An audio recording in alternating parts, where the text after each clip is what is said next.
Hi മകളെ, welcome back to Xylem learning. It's me Shahid Ramzan. സമയമില്ലാത്ത സമയത്തും നിങ്ങൾക്ക് വേണ്ടി സമയം കണ്ടെത്തിയിട്ട് എടുക്കുന്ന വീഡിയോ ആണ് ഈ കാണുന്നത്. അതുകൊണ്ട് നിങ്ങളുടെ മാക്സിമം സപ്പോർട്ട് ഈ വീഡിയോക്ക് വേണം. നിങ്ങൾക്ക് A+ കിട്ടുക എന്നത് തന്നെയാണ് ഞങ്ങളുടെ ലക്ഷ്യം. അത്രയധികം ക്ലാസ്സുകളാണ് ഇപ്പോൾ നടന്നുകൊണ്ടിരിക്കുന്നത്. അതിൻ്റെ ഇടയിലും നിങ്ങൾക്ക് വേണ്ടിയിട്ട് ഈ വീഡിയോ എടുക്കുന്നുണ്ട് എങ്കിൽ അതിൻ്റെ റിസൾട്ട് നിങ്ങൾ കാണണം. നിങ്ങൾക്ക് തരാൻ പറ്റുന്ന ഏറ്റവും വലിയ സമ്മാനം എന്ന് പറയുന്നത് നിങ്ങൾ പഠിച്ച് ഫുൾ A+ വാങ്ങുക, സ്പെഷ്യലി മാത്സിൽ A+ വാങ്ങുക എന്നത് തന്നെയാണ്. സോ അതിനു വേണ്ടിയാണ് കാത്തിരിക്കുന്നത്. ഈ വീഡിയോ മുഴുവനും കാണുക, എന്നിട്ട് വിലപ്പെട്ട അഭിപ്രായങ്ങൾ കമൻറ്റ് ചെയ്യുക. ജിയോമെട്രി ആൻഡ് ഓൾജിബ്ര അഥവാ ജ്യാമിതി ബീജഗണിതം എന്ന് പറഞ്ഞ ചാപ്റ്റർ ഏറ്റവും ഇമ്പോർട്ടൻ്റ് ആവാൻ കാരണം +1 ഏറ്റവും കൂടുതൽ ഡയറക്റ്റ് ആയിട്ട് നിങ്ങൾക്ക് പഠിക്കാനുള്ള ഒരു ടോപ്പിക്കും കൂടിയാണ് ഇത്. അതുകൊണ്ട് നന്നായിട്ട് പഠിക്കുക, പഠിക്കുന്ന വൃത്തിയിൽ പഠിക്കുക.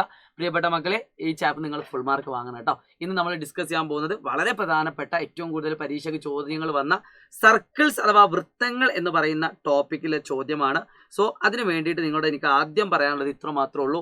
ഒരു സർക്കിൾ അഥവാ ഒരു വൃത്തം തന്നിട്ട് അതിൻ്റെ സമവാക്യം കാണാൻ നിങ്ങൾക്കൊരു ചോദ്യം വന്നാൽ മക്കളെ, 2 കാര്യങ്ങൾ ചോദ്യത്തിൽ തന്നിട്ടുണ്ടോ നിങ്ങൾ നോക്കണം. അതിൽ ഒന്നാമത്തെ കാര്യം വൃത്തത്തിന്റെ കേന്ദ്രമാണ്, സർക്കിളിന്റെ സെന്റർ ആണ്. അത് ചോദ്യത്തിൽ തന്നിട്ടുണ്ടോ നോക്കണം. അതില്ല എങ്കിൽ അത് കണ്ടെത്താനുള്ള വഴി നമ്മൾ നോക്കണം. ഒന്നാമത്തെ പോയിന്റ്. രണ്ടാമത്തെ കാര്യം, ഈ കാണുന്ന വൃത്തത്തിന്റെ ആരം അഥവാ റേഡിയസ് തന്നിട്ടുണ്ടോ നോക്കണം. അത് തന്നിട്ടില്ല എങ്കിൽ അത് കണ്ടെത്താനുള്ള വഴി നമ്മൾ നോക്കണം. ഈ 2 കാര്യങ്ങൾ അറിയാമെങ്കിൽ നമുക്കറിയാം, ഒരു സർക്കിൾ, ഒരു വരയിലെ ഒരു റാൻഡം ആയിട്ട് എടുക്കുന്ന പോയിന്റാണ് x, y എങ്കിൽ ഇതേപോലെ ഒരു വൃത്തത്തിലും നമ്മൾ റാൻഡം ആയിട്ട് എടുക്കുന്ന പോയിന്റാണ് x, y. അതായത് ഈ കാണുന്ന x, y ഈ വൃത്തത്തിൽ ഏത് പോയിന്റ് സാറ്റിസ്ഫൈ ചെയ്യും, പ്രശ്നമല്ല. ഇനിയിപ്പോൾ ഇൻ കേസ് ബുദ്ധിമുട്ടാണെങ്കിൽ കുഴപ്പമില്ല, ശ്രദ്ധിച്ചോ. ഒരു വൃത്തത്തിന്റെ സമവാക്യം എങ്ങനെ എഴുതാം? അപ്പോൾ നമുക്കറിയാം, ഒരു റേഡിയസ് എന്ന് പറഞ്ഞാൽ ഈ 2 ബിന്ദുക്കൾ തമ്മിലുള്ള അകലമാണ്. √(x2 - x1) whole square plus y2 - y1 whole square. ഇതാണ് ഈ കാണുന്ന സർക്കിളിന്റെ റേഡിയസ്. ഈ കാണുന്ന സർക്കിളിന്റെ റേഡിയസ് ഈ 2 പോയിന്റ്. അതായത് സർക്കിളിലുള്ള ഒരു പോയിന്റും അതിന്റെ സെന്ററിലുള്ള പോയിന്റ് നമ്മളുടെ ഡിസ്റ്റൻസ് ആണ് എപ്പോഴും റേഡിയസ് ഉണ്ടാവുക. അപ്പോൾ ഈ കാണുന്ന റേഡിയസിലെ ഈ റൂട്ട് ഞാൻ ഒഴിവാക്കണം. എന്ത് ചെയ്താൽ മതി? 2 ഭാഗത്ത് സ്ക്വയർ ചെയ്താൽ മതി. Squaring on both sides. അപ്പോൾ എന്ത് കിട്ടും? x - a whole square plus y - b whole square is equal to r square. ഇത്ര പഠിച്ചു കഴിഞ്ഞാൽ ഈ സർക്കിൾ എന്ന് പറഞ്ഞ ടോപ്പിക്കും പഠിച്ചു കഴിഞ്ഞു. ഇതോടി ചാപ്റ്റർ കഴിഞ്ഞു. മക്കളെ ശ്രദ്ധിച്ചോളൂ, ഇത്ര ഈ ചാപ്റ്റർ പഠിക്കാനുള്ളൂ. ഇനി ഞാൻ ഇതെങ്ങനെയാണ് ചോദ്യങ്ങൾ വരാൻ കൃത്യമായിട്ട് കാണിച്ചു തരാം. ഞാൻ വീണ്ടും ഓർമ്മിപ്പിക്കുന്നു, ഒരു സർക്കിളിന്റെ ഇക്വേഷൻ നിങ്ങൾക്ക് എഴുതാൻ പറ്റണമെങ്കിൽ ആ സർക്കിളിന്റെ സെന്ററും അറിയണം, റേഡിയസും അറിയണം. ഇത് 2 ചോദ്യപ്പോൾ ഉണ്ടോ നോക്കണം. 2 ഇല്ല എങ്കിൽ 2 കണ്ടെത്താനുള്ള വഴി നിങ്ങൾ നോക്കണം. സിമ്പിൾ ആയിട്ടുള്ള ഒരു ക്വസ്റ്റ്യനിലേക്ക് കിടക്കാം, എന്നിട്ട് നമുക്ക് ആ ചോദ്യത്തിലേക്ക് കിടക്കാം. മക്കളെ ശ്രദ്ധിച്ചോളൂ, സിമ്പിൾ ആയിട്ട് പവർഫുൾ ആയിട്ട് വന്നൊരു ക്വസ്റ്റ്യൻ കാണിച്ചു തരാം. 5,5 is A point on A circle. ഒരു വൃത്തത്തിന്റെ മുകളിലുള്ള പോയിന്റ് ആണ് 5,5. ഒരു വൃത്തത്തിന്റെ മുകളിലുള്ള പോയിന്റാണ് 5,5. ഓക്കെ, അത് തന്നിട്ടുണ്ട്. വിത്ത് സെന്റർ 1,2. ഈ കാണുന്ന വൃത്തത്തിന്റെ കേന്ദ്രം 1,2 ആണ്. ഒന്നാമത്തെ ചോദ്യം, find the radius of the circle. ഈ കാണുന്ന വൃത്തത്തിന്റെ ആരം എങ്ങനെ കണ്ടുപിടിക്കും? അവ രണ്ടും തമ്മിലുള്ള ഡിസ്റ്റൻസ് കണ്ടാൽ മതി. ഓക്കെ ആണല്ലോ. r is equal to √(x2 - x1) 5 - 1 whole square plus 5 - 2 whole square. 5 1 കുറച്ചാൽ എത്രയാ? 4. 5 2 കുറച്ചാൽ 3. √25 5. സിമ്പിൾ ആണല്ലോ. റേഡിയസ് എത്രയാണ്? 5 ആണ്. യാതൊരു സംശയമില്ലല്ലോ. രണ്ടാമത്തെ കാര്യം നോക്കിയാൽ മക്കളെ, find the equation of the circle. അവിടെയാണ് നിങ്ങൾ ശ്രദ്ധിക്കേണ്ടത്. ഒരു സർക്കിളിന്റെ ഇക്വേഷൻ എഴുതണമെങ്കിൽ 2 കാര്യം അറിയണം. ഏതൊക്കെ 2 കാര്യം? സെന്ററും അറിയണം, റേഡിയസും അറിയണം.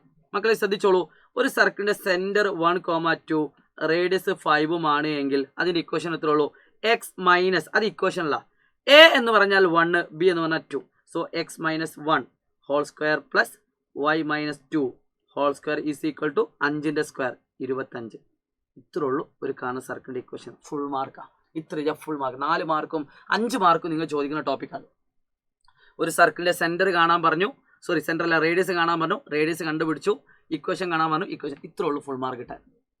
ഇനി ഇതേ ചോദ്യം തന്നെ, സെന്റർ -1, -2 ആണ്, റേഡിയസ് 3 ആണെങ്കിലോ എന്താ equation? x - -1 whole square plus y - -2 whole square is equal to 3ന്റെ സ്ക്വയർ. ഇതേ ചോദ്യം തന്നെ, സെന്റർ -√2ഉം 3 ആണ്, റേഡിയസ് √5 ആണെങ്കിലോ ഇതിന്റെ ഇക്വേഷൻ എന്താ? x - -√2 whole square plus y - 3 whole square is equal to r square. അതായത് x plus √2 whole square plus y minus 3 whole square is equal to root 5ൻ്റെ സ്ക്വയർ 5. ഇങ്ങനെയാണ് ഇക്വേഷൻ എഴുതുക. ഐഡിയ കിട്ടിയോ? സെയിം ആണല്ലോ, കുഴപ്പമൊന്നുമില്ലല്ലോ. അപ്പോൾ ചിലപ്പോൾ നിങ്ങൾക്ക് ഇതേ ചോദ്യം ഇങ്ങനെ തിരിച്ചു ചോദിക്കും. X minus 2 whole square plus y minus 3 whole square is equal to 81 ഒരു വൃത്തത്തിൻ്റെ സമവാക്യമാണ് എങ്കിൽ ഇതിൻ്റെ സെൻറ്റർ എന്ത്, ഇതിൻ്റെ റേഡിയസ് എന്ത്? അപ്പം -2 ആണെങ്കിൽ -3 ആണെങ്കിൽ സെൻറ്റർ എത്രയാണ്? 2,3. X minus 2 whole square plus y minus 3 whole square. Radius എത്രയാണ്? ആർ സ്ക്വയർ സമം 81 ആണ്. സോ ആർ എത്രയാണ്? റൂട്ട് 81 സമം 9. ഇത്ര ഉള്ളി ടോപ്പിക് പഠിക്കാൻ. സെറ്റാണെങ്കിൽ സെറ്റ്. ഒന്ന് നല്ലൊരു കമൻറ്റ് ചെയ്യണം. നിങ്ങളുടെ ഹൃദയപക്ഷത്തിൽ നിന്നും നിങ്ങളുടെ ഒരു കമൻറ്റ് ഞാൻ നോക്കും, നിങ്ങളുടെ ചാറ്റ് ഞാൻ വായിക്കും. സോ എല്ലാവരും കമൻറ്റ് ചെയ്യാം കേട്ടോ. അടിപൊളിയല്ലേ? സോ ക്ലിയർ ആണെന്ന പ്രതീക്ഷയോടുകൂടി പ്രിയപ്പെട്ട മക്കളെ ഒരു അടിപൊളി ചോദ്യം ഞാൻ അവിടെ കാണിക്കാൻ പോവാണ്. പരീക്ഷയ്ക്ക് 5 മാർക്ക് തന്ന ക്വസ്റ്റ്യൻ ആണ് ഈ കാണുന്ന ക്വസ്റ്റ്യൻ. ഈ കാണുന്ന ചിത്രത്തിൽ, ഈ കാണുന്ന വൃത്തത്തിൽ AB എന്ന് പറയുന്നത് ഒരു വൃത്തത്തിന്റെ വ്യാസമാണ് എന്ന് ക്വസ്റ്റ്യനിൽ തന്നിട്ടുണ്ട്. ഡയമീറ്റർ ആണ്. AB എന്ന് പറഞ്ഞാൽ എന്താണ്? ഡയമീറ്റർ ആണ്. ഒന്നാമത്തെ ചോദ്യം, find the coordinate of the centre of the circle. ഈ കാണുന്ന സർക്കിളിന്റെ സെന്റർ കണ്ടുപിടിക്കാൻ. അപ്പോൾ നമ്മൾ എന്ത് കണ്ടുപിടിച്ചാൽ മതി? ഈ കറക്റ്റ് നടുവിലത്തെ പോയിന്റ് കണ്ടുപിടിച്ചാൽ മതി. മിഡ് പോയിന്റ്, മധ്യബിന്ദു. മിഡ് പോയിന്റ് കണ്ടുപിടിക്കാൻ x1 plus x2/2 y1 plus y2/2. 8/2 പറഞ്ഞാൽ 4, 6/2 പറഞ്ഞാൽ 3. അപ്പോൾ നമുക്ക് സെന്റർ കിട്ടി 4,3. അടുത്ത ചോദ്യം, ഇത് സർക്കിളിന്റെ ഡയമീറ്റർ ആണ്, വ്യാസമാണ്. സോ ഇതിന്റെ റേഡിയസ് എത്ര? അപ്പോൾ റേഡിയസ് കാണാൻ നമുക്കറിയാം, ഇതും റേഡിയസ് ആണ്, ഇതും റേഡിയസ് ആണ്. ഒന്നെങ്കിൽ 4,3യും ഇതും നമ്മളെ ഡിസ്റ്റൻസ് കണ്ടുപിടിക്കുക. അടുത്ത ക്വസ്റ്റ്യൻ എന്താ? ഈ കാണുന്ന വൃത്തത്തിന്റെ ആരം എത്ര? Root of x2 minus x1. സർക്കിളിലെ സെന്ററും ഒരു പോയിന്റും 8 - 4 whole square plus 0 - 3 whole square. 8 4 കുറച്ചാൽ 4, 0 3 കുറച്ചാൽ 3, 3 സ്ക്വയർ 9. റൂട്ട് 25 = 5 കിട്ടും. ഇതാണ് സാധാരണ രീതിയിൽ ബുദ്ധി ഉപയോഗിക്കുന്ന ഒരു കുട്ടി ചെയ്യുക. സാധാരണ രീതിയിൽ ബുദ്ധി ഉപയോഗിക്കുന്ന കുട്ടി ഈ രീതിയാണ് ചെയ്യുക. എന്നാൽ കുറച്ചുകൂടി ബുദ്ധി ഉപയോഗിക്കുന്ന കുട്ടി എന്ത് ചെയ്യും? ഈ തമ്മിൽ പോയിന്റ് കണ്ടുപിടിക്കും. Root of x² plus y², root of 4² plus 3². Easy ആയിട്ട് കണ്ടുപിടിക്കും. കുറച്ചുകൂടി ബുദ്ധി ഉപയോഗിക്കുന്ന കുട്ടി, ഈ കാണുന്ന നീളം 8 ആണ്, ഈ കാണുന്ന നീളം 6 ആണ്. 8² പ്ലസ് 6² = 10². അപ്പോൾ ഇത് 10 ആണെങ്കിൽ റേഡിയസ് 5 ആണ്. അങ്ങനെ കണ്ടുപിടിക്കും.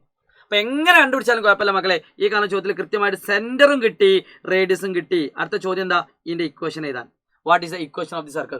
സെന്ററും അറിയാം, റേഡിയസും അറിയാം. സെന്ററും അറിയാം, റേഡിയസും അറിയാം. ആൻസർ ആയി. So x minus a whole square plus y minus b whole square is equal to r². Full mark. നിങ്ങളെ ക്രിസ്മസ് എക്സാമിന്റെ ചോദ്യങ്ങൾ പുഷ്പം പോലെ ചെയ്യാൻ പറ്റും. സെറ്റ് ആണെങ്കിൽ സെറ്റ് മിസ്. ഇത്ര ഉള്ളു വൃത്തത്തിന്റെ സമവാക്യം. 5 മാർക്കാണ്. 1 മാർക്കല്ല, 2 മാർക്കല്ല, 3 മാർക്കല്ല, 4 മാർക്കല്ല, 5 മാർക്കിന് ചോദിക്കുന്ന ചോദ്യം. പഠിച്ചു കഴിഞ്ഞാടാ മക്കളെ, പഠിച്ചു കഴിഞ്ഞു. അപ്പോൾ ഇത്തരത്തിലുള്ള ചോദ്യങ്ങൾ നിങ്ങൾ മാക്സിമം പ്രാക്ടീസ് ചെയ്യുക എന്ന് തന്നെയാണ് ചെയ്യാനുള്ളത്. സോ ഇതേ രീതിയിൽ നിങ്ങൾ കുറച്ചുകൂടി സിമ്പിൾ ആയിട്ട് ചോദിക്കുന്ന ഒരു ക്വസ്റ്റ്യൻ അത്. ഒരു സർക്കിളിന്റെ സെന്റർ ഒറിജിൻ ആണ് അഥവാ ആധാരബിന്ദു ആണെങ്കിൽ, നമുക്കറിയാം ഒറിജിൻ, സെന്റർ ഒറിജിൻ ആണെങ്കിൽ അതിന്റെ ഇക്വേഷൻ എന്താ പറയുക? x minus a whole square plus y minus b whole square is equal to radius 5 ആണ്, 5². So x² plus y² = 25. Answer. ചിലപ്പോൾ ചോദ്യം തിരിച്ചു വയ്ക്കും. x² പ്ലസ് y² = 9 ആണ് എങ്കിൽ ഇതിന്റെ സെന്റർ എന്ത്? അപ്പോൾ ഇങ്ങനെ മാത്രമാണ് ഇക്വേഷൻ എങ്കിൽ സെന്റർ എത്രയായിരിക്കും? 0 0.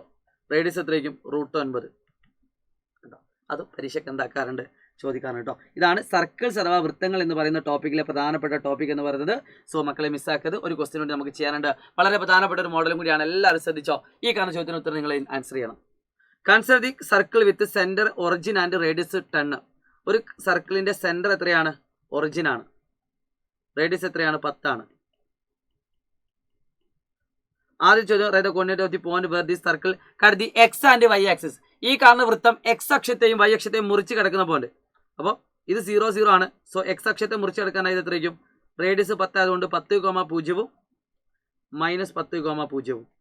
മേലോട്ടാണെങ്കിലോ 0,10 0,-10. അപ്പോൾ x ആക്സിനെ മുറിച്ച് കിടക്കുന്ന പോയിന്റ് ഇത് രണ്ടും, y ആക്സിനെ മുറിച്ച് കിടക്കുന്ന പോയിന്റ് ഇത് രണ്ടും. ഓക്കെ. അടുത്തൊരു ചോദ്യം ഉണ്ട്. 6,8 ഈ കാണുന്ന വൃത്തത്തിലെ പോയിന്റ് ആണോ? ഇത് നമ്മൾ കഴിഞ്ഞ ക്ലാസ്സിൽ കോർഡിനേറ്റ്സ് പഠിപ്പിച്ചിട്ടുണ്ട്. അപ്പോൾ ഈ കാണുന്ന പോയിന്റ് 0,0യും 6,8 നമ്മളെ ഡിസ്റ്റൻസ് ഒന്ന് കണ്ടുപിടിച്ച് നോക്കുക. That is root of 6² plus 8². Root 100 കിട്ടും. റൂട്ട് 100 പറഞ്ഞാൽ എത്രയാണ്? 10 ആണ്. റൂട്ട് 100 10 ആയതുകൊണ്ട് യെസ്. അപ്പോൾ റേഡിയസ് എത്ര കിട്ടി? 10 ആണ് കിട്ടി. റേഡിയസ് എത്രയാണ്? 10 ആണ്. അപ്പോൾ റേഡിയസ് 10 ആണെങ്കിൽ റേഡിയസ് 10 ആണെങ്കിൽ അതിൻ്റെ അർത്ഥം എന്താ? ഓൺ ദി സർക്കിൾ ആണ്. കറക്റ്റ് 10 കിട്ടി. 6,82 ആ പോയിന്റ് നമ്മളെ ഡിസ്റ്റൻസ് എത്രയാണ്? 10 ആണ്. കറക്റ്റ് 10 കിട്ടിയതുകൊണ്ട് ഓൺ ദി സർക്കിൾ. 10നേക്കാൾ കൂടുതലാണെങ്കിൽ ഔട്ട് സൈഡ്, 10നേക്കാൾ കുറവാണെങ്കിൽ ഇൻസൈഡ്. അടുത്ത ചോദ്യം എനിക്ക് കിട്ടേണ്ടത് ഈ കാണുന്ന വൃത്തത്തിന്റെ സമവാക്യം. അത് നിങ്ങൾ കമന്റ് ചെയ്യുക. സർക്കിളിന്റെ സെന്റർ എത്രയാണ്? 0,0 ആണ്. ആ കാണുന്ന സർക്കിളിന്റെ റേഡിയസ് എത്രയാണ്? 10 ആണ്. എങ്കിൽ ഈ കാണുന്ന സർക്കിളിന്റെ ഇക്വേഷൻ എന്ത് എന്ന് നിങ്ങൾ കമന്റ് ചെയ്യണം. ഇതോടുകൂടി ഈ ഒരു ചാപ്റ്റർ ഇവിടെ അവസാനിക്കുകയാണ്. ഇനി ഇതിന്റെ തന്നെ കുറച്ചുകൂടി ഹൈ ലെവൽ ക്വസ്റ്റ്യൻസുമായിട്ട് നമുക്ക് ടോപ്പ് ലെവൽ സീരീസിൽ വരേണ്ടതുണ്ട്. മക്കളെ 2 വീഡിയോ കൊണ്ട് ജിയോമെട്രി ആൻഡ് ആൾജിബ്ര നിങ്ങൾ ഫുള്ള് പഠിച്ചു. അപ്പോൾ ഇതിലും നല്ല കോൺഫിഡൻസ് ഒന്നും നിങ്ങൾക്ക് കിട്ടാനില്ല. So Vishu all the best. ഇനി ഏത് ചാപ്റ്റർ വേണമെന്ന് നിങ്ങൾ കമന്റ് ചെയ്യുക. സോ കൂടുതൽ ഉപകാരപ്രദമായുള്ള വീഡിയോകളുമായിട്ട് നമുക്ക് വീണ്ടും കാണാം. അതുവരേക്കും it's me Shahid Ramzan from Xylem learning.